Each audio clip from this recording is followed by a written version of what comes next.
E aí galera, bem-vindos de volta ao nosso canal, e agora sim temos as novas dicas para o capítulo 1158, espero que dessa vez estejam todas completas, o pacote inteiro de informações sobre esse capítulo. Como sempre, a gente vai tentar entender o que realmente significam essas pistas que foram liberadas, e claro, tudo isso vem da nossa comunidade de One Piece, onde o pessoal vive decifrando cada detalhe desses vazamentos. Mas antes da gente começar, se você ainda não é inscrito no canal, não esquece de se inscrever e ativar o sininho das notificações para não perder nenhum vídeo novo aqui do canal, beleza?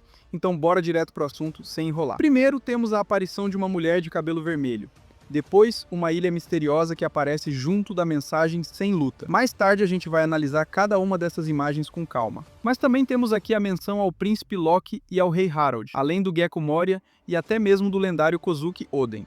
E por último, aparece algo curioso, uma figura chamada Kratos rezando. Então realmente recebemos várias pistas desse vazamento. Vamos começar justamente por essa oração de Kratos. Segundo a descrição, a prece dele dizia: ó, por favor, faça com que a Shaq não seja a causa do incidente de God Valley, e minha vida será sua. Pesado demais esse pedido, né? E parece que, de acordo com o vazador, o Oda realmente atendeu a essa oração de Kratos. Isso quer dizer que a Shaq não foi a responsável pelo acontecimento que levou ao incidente de God Valley. O vazamento ainda comentou que algo bem interessante vai rolar nesse capítulo. Ou seja, pelo que tudo indica, está praticamente confirmado que Shaq não teve nada a ver com esse desastre. Mas, como sempre, só vamos ter certeza quando o mangá for lançado oficialmente. Bom, deixando isso de lado, vamos para outra pista. Então aparece uma mulher balançando os cabelos vermelhos. A dica é bem simples, mas levantou muita discussão. Muita gente acha que essa figura pode ser a Nami, já que o cabelo é parecido. Mas ao mesmo tempo faz pouco sentido, porque o arco atual está no flashback do Rei Harold, do Shebeck e do Roger.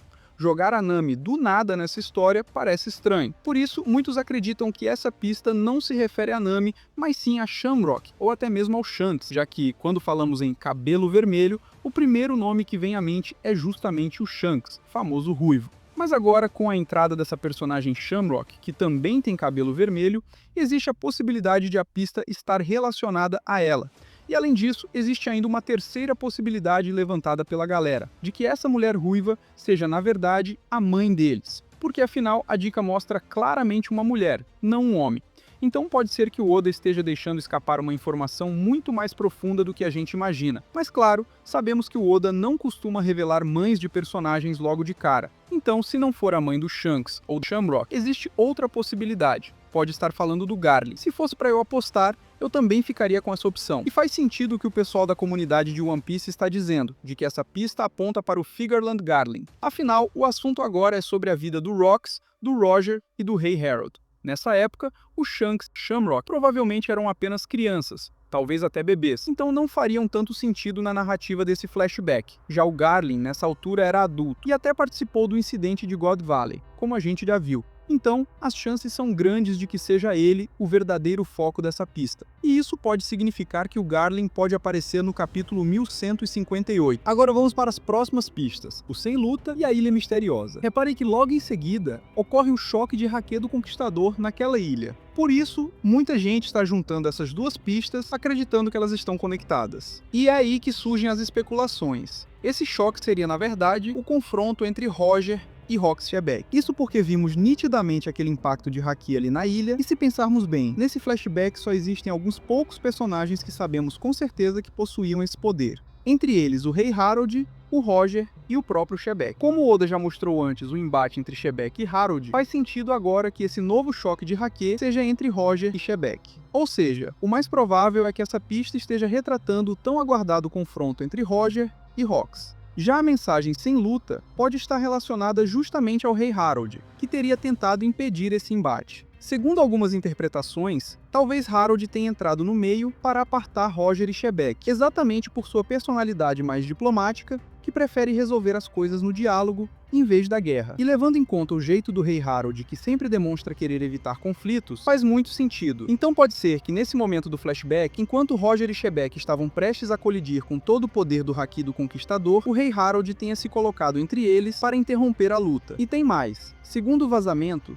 esse capítulo também deve trazer um fortalecimento no personagem do Rei Harold. E se o Oda vai dar esse destaque maior para o Harold, então, consequentemente, o Príncipe Loki também deve receber desenvolvimento. Ou seja, pode ser que estejamos diante de mais uma construção de personagens nesse capítulo, dessa vez focada no Rei Harold e no Príncipe Loki. Mas se a gente for pensar bem, isso já vem acontecendo há algum tempo, né? O Oda já vinha dando mais profundidade ao Harold, mostrando seu jeito diplomático. Só que ainda fica a dúvida, como exatamente isso vai se conectar com o que foi dito, de que se o Harold for fortalecido, o Loki também será. Bom, de qualquer forma, só vamos saber mesmo quando o mangá sair oficialmente. Agora vamos para a última pista, que é, sem dúvida, uma das mais estranhas e intrigantes. Esta aqui envolve o Gekko Moria e o Kozuki Oden. Do nada, simplesmente apareceu essa informação, totalmente fora do contexto, já que estamos em um flashback do Shebeck, do Roger e do Harold. E aí, de repente, surge a menção a Moria e Oden. Não é à toa que muita gente ficou confusa com isso. Será que significa que os dois vão aparecer mesmo no capítulo 1158? Alguns fãs começaram a especular que o Moria poderia estar carregando o corpo do Oden com ele, o que seria algo absurdo se fosse verdade. Mas, sinceramente,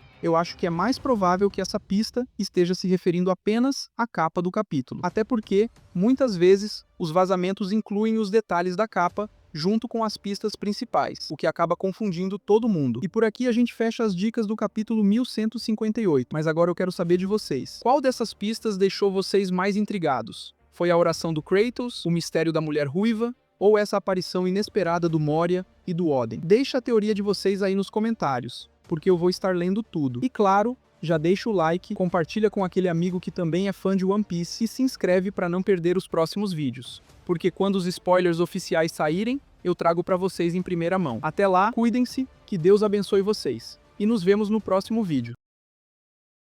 Esquece tudo que você já imaginou sobre a mãe do Luffy, porque a revelação que vem agora vai te pegar de surpresa. Shaq pode ser a mãe do Gorosei e até mesmo de um dos Cavaleiros Sagrados, Saint Shamrock. Seja bem-vindo de volta à tripulação dos Chapéus Vermelhos. Tudo começa a se encaixar quando lembramos do capítulo 1096, onde Roger disse: "Vocês não fazem ideia do que eu vivi no último ano." E olha só, em apenas um ano, Roger e Rouge tiveram Ace. Em um ano, Dragon também nasceu. E em apenas um ano, várias crianças importantes para a história vieram ao mundo. E é aí que entra a conexão com o nascimento de Shanks. God Valley, 38 anos atrás, o palco do famoso incidente. Parece que os números não dizem nada, mas quando a gente analisa com calma, eles entregam a linha do tempo que Oda preparou. Shanks e Shamrock seriam filhos de um homem da família Figerland ligado diretamente aos Cavaleiros Sagrados. Mas aí vem a pergunta, por que Roger aceitaria criar o filho de um inimigo? Pois antes de se separar de Shanks, Roger teria revelado uma verdade tão pesada que fez o garoto chorar por dias. E quando Roger foi executado em Log Town, Shanks, que já tinha voltado a viver como herdeiro dos Figerland em Mary Joyce, fez sua escolha.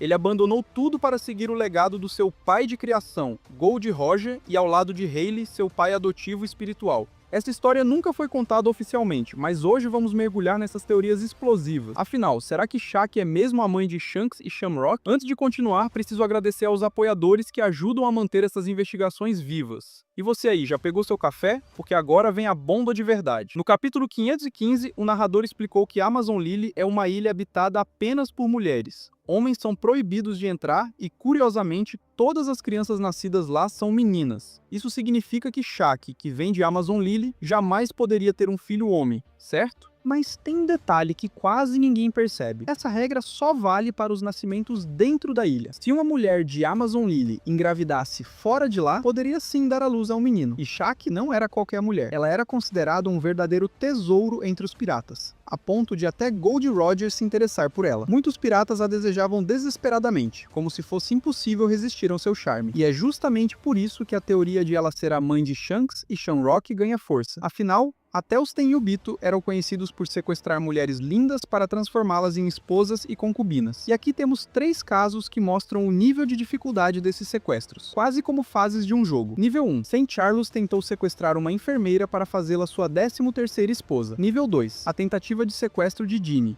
membro do exército revolucionário. Para capturá-la, o Tenryubito precisou ser extremamente habilidoso, já que ela estava protegida por revolucionários. Nível 3. O sequestro de Shaq. Esse, sem dúvida, foi o mais difícil, cerca de 42 anos atrás. Shaq abandonou a vida de pirata, mas como ainda era procurada, precisou se esconder. Ela encontrou abrigo justamente no bando dos Hawks, e a gente sabe o quão insano era o poder desse bando. Até Garp, o herói da marinha, quase perdeu a vida naquela luta. Agora imagina, para sequestrar Shaq, alguém teria que ser absurdamente poderoso, muito acima do nível de um simples Tenryubito como Charlos. Estamos falando de alguém com força equivalente, no mínimo, a um cavaleiro sagrado. Naquela época, Galen era considerado o nome mais promissor para liderar os cavaleiros sagrados, com um poder comparável a lendas como Roger ou até mesmo Barba Branca. Foi ele quem sequestrou Shaq para fazê-la sua esposa, como se fosse apenas mais um desafio, do mesmo jeito que Saint Shamrock já havia proposto jogos cruéis para os cavaleiros, usando até o poder de suas Akuma no Mi para caçar gigantes. Ou seja, para capturar alguém como Shaq, só mesmo alguém desse nível para cima. E os registros colocam o sequestro dela entre 39 e 40 anos atrás. Roger chegou a dizer que esperou um ano inteiro, o que confirma que Shaq já estava em cativeiro bem antes dos rumores de sua presença em God Valley se espalharem.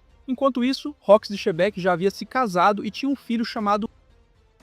Mas a identidade de quem realmente sequestrou Shaq permaneceu em segredo por muito tempo. Só 38 anos atrás, quando Gene, do Exército Revolucionário, escutou conversas secretas, é que os piratas souberam que Shaq estava em God Valley. E aqui entra um detalhe que já expliquei em outros vídeos. Shaq não era o único tesouro presente em God Valley. Além dela, havia outras recompensas secretas, inclusive as lendárias 6 Akuma no Mi que depois entraram em disputa. Mesmo assim, Galen foi quem conseguiu mantê-la como sua esposa por um ano inteiro. E foi justamente nesse período que Shaq engravidou, dando à luz 2 meninos, Shanks e Shamrock. Um ano depois, Shaq já estava em God Valley com seus 2 filhos pequenos. Mas a informação vazou e muitos piratas vieram atrás dela. Só que ao descobrirem que a mulher tesouro já tinha filhos com o Tenryubito, eles perderam o interesse nela e voltaram suas atenções para outros prêmios, como os baús de Akuma no Mi. Nesse ponto, Shaq já havia mudado seu visual, cortando o cabelo comprido como forma de tentar superar o trauma. Se lembrarmos de outras histórias, os Tenryubito frequentemente sequestravam mulheres para transformá-las em esposas, e quando não serviam mais, eram descartadas. No caso de Shaq, ela foi expulsa por conta de uma doença incurável que atingiu parte da nobreza celestial. Mas antes disso, ela já havia dado à luz a 2 filhos, Shamrock e Shanks. E os nomes deles podem até parecer um jogo de palavras proposital de Oda,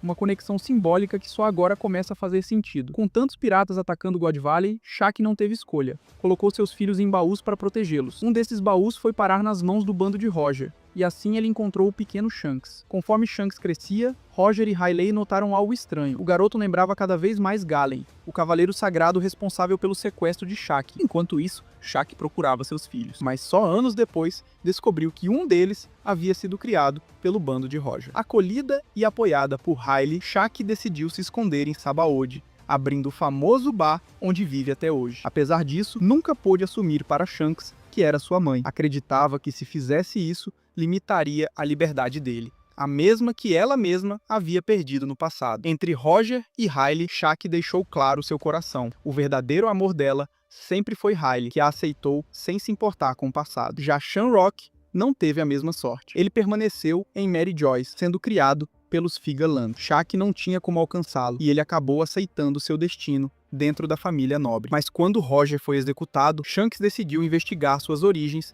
e se aproximar do irmão. No entanto, ao se infiltrar em Mary Joyce, acabou sendo forçado a se tornar um cavaleiro sagrado, recebendo até o selo gravado em seu braço. Shanks passou um tempo entre os nobres, mas logo percebeu a verdadeira natureza do governo mundial. Ele então rompeu de vez, abandonou Mary Joyce e sacrificou seu braço esquerdo no mar para selar sua ruptura com a linhagem Figa Land. A partir dali, Shanks escolheu seu próprio destino como pirata, herdando a vontade que Roger havia confiado a ele. Do lado de Shamrock, é provável que ele também tenha ouvido sobre a própria mãe através de Shanks, mas a natureza corrompida de um Tenryubito não permitiu que ele aceitasse Shaq. Para ele, a vida de luxo e privilégios oferecida por Saint Figa Land foi suficiente para preencher o vazio que carregava desde o nascimento, quando foi separado da mãe. Quanto a Saint Figa Land Garling, como um nobre celestial poderoso, ele sempre teve inúmeras esposas e nunca se importou em perder Shaq. Para ele, ela foi apenas mais uma entre tantas mulheres que já havia possuído, nada além de um objeto usado. E aqui entra um detalhe importante.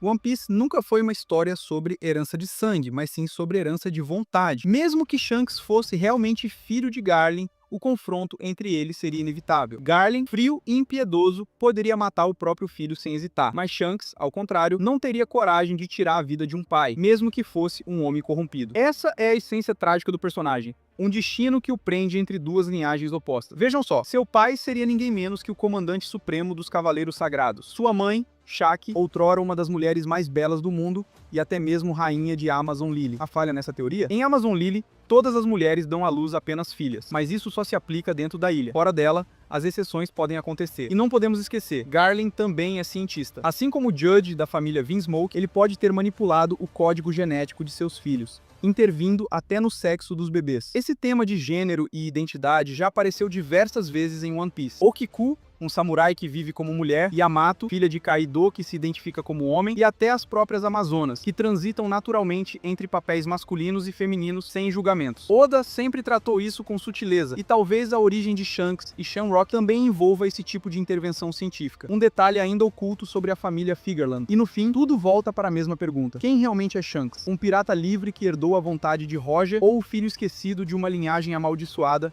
que até hoje move as engrenagens do governo mundial? Se Shaki for mesmo sua mãe, então o elo entre os piratas lendários, os cavaleiros sagrados e até o próprio Imo fica ainda mais direto. E isso muda tudo o que a gente achava saber sobre o passado e sobre o futuro da batalha final. Será que Shanks um dia vai descobrir toda a verdade? Ou pior, será que ele já sabe e está apenas esperando o momento certo para agir? A resposta pode estar mais próxima do que imaginamos. Agora eu quero saber de você. Você acredita que Shaki é mesmo a mãe de Shanks e Shamrock? Ou acha que Oda ainda vai revelar outro nome completamente inesperado? Deixa sua teoria aí nos comentários e bora discutir. E se curtiu essa viagem pelo passado secreto dos Tenryubito, já deixa o like, se inscreve no canal e ativa o sino, porque no próximo vídeo eu vou trazer a conexão entre Imo, o deus Sol Nika, e o lado sombrio de Luffy. Você não vai querer perder.